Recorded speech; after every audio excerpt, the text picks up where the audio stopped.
Good day mga ka-idol. Ang Barangay Ginebra San Miguel matapos ang maagang pagkaka-eliminate sa kanila ng Meralco Bolts at hindi nakapasok sa finals ay pinaghahandaan na ni Coach Tim Cone ang pagsabak sa susunod na konferensya. Isa sa pinaghahandaan ni Coach Tim Cone ang pag-a-acquire kay Ray Parks Jr. na napapabalita ngang magbabalik PBA. Pag-amin pa nga ni Commissioner Willie Marshall sa isang live podcast sa kanya, merong 2 or 3 player ang posibleng magbalik sa PBA na naglalaro sa Japan at nagpaalam na sa kanya. Pagpapahiwatig na ito na isa na dito ay si Ray Parks Jr. na kamakailan nga nilisan ang PBA at naglaro noon sa Japan. Sa ilang taon nitong pamamalagi sa Japan ay marami na itong na-experience. Kakaiba ito sa experience ni Ray Parks sa PBA. Ayon nga mismo yan kay Ray Parks. Isa sa mga dahilan kung bakit magbabalik si Ray Parks sa PBA ay ang kanyang minamahal na si Zainab Harake na gusto nga niyang makasama nang hindi nagkakalayo sila. Malaki kasi ang impluwensya ni Zainab Harake kay Ray Parks Jr. at sa kanyang mga anak. Kaya naman inaasahan isa sa magpapa-impluwensya na posibleng magpaperma rin kay Ray Parks Jr.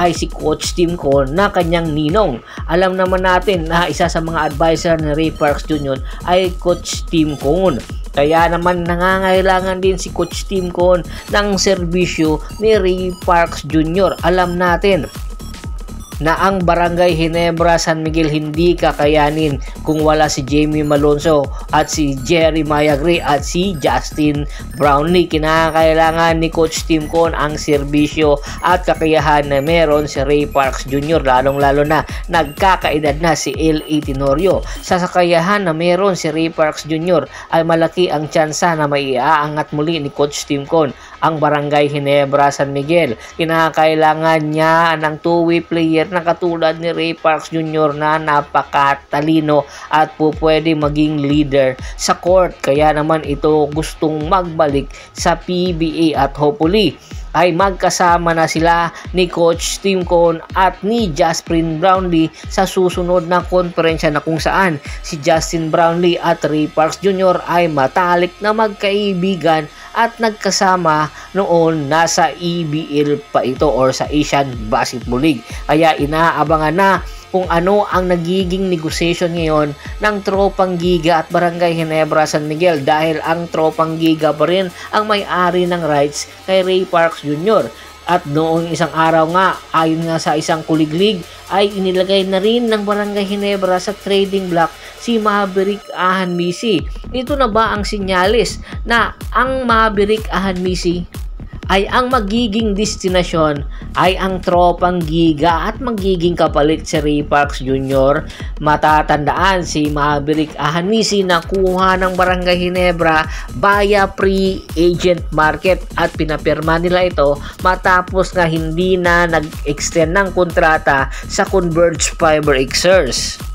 Sa dalawang konferensya na naglaro si Maverick Ahanmisi sa Barangay Ginebra, hindi ito nakakitaan ng posibleng maging go-to guy ng Barangay Ginebra San Miguel. Sa kasalukuyan ng Philippine Cup, nag-a-average lang ito ng 13 points per game pero hindi nakikitaan ni Coach Tim Cone ng isang senaryo na po pwede itong sandalan pagdating sa crunch time. Kinakailangan pa ni Coach Tim Cone ng mas mahabang pasensya para kay Maverick Ahanmisi pero hindi na nila kinakailangan pa dahil nga gusto nila ng isang automatic na kung kakailanganin sa crunch time ay gusto nilang masandalan at hindi nga nila ito nakikita kay Maverick Ahanmisi. Magaling na player si Maverick Ahanmisi at isa tong two-way player pero ang kailangan ngayon ng Barangay Ginebra San Miguel ay isang scoring machine na magkukumplement kay Christian Standhardinger dahil kung si Christian Standhardinger lang ay mapapagod at mapapagod. Nakita naman natin ang series ng Barangay Ginebra at ng Meralco Bolts na kung saan kumamada nga si Christian Standhardinger ng 41 points, hindi niya kinaya mag-isa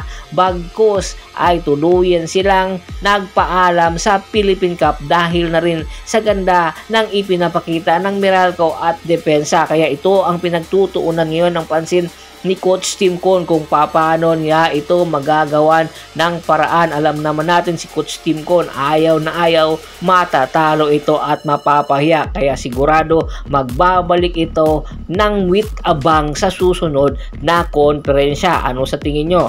Patas ba kung sakasakali makuha ng Barangay Ginebra si Ray Parks Jr. at magiging kapalit si Maverick Ahanisi papunta naman sa Tropang Giga?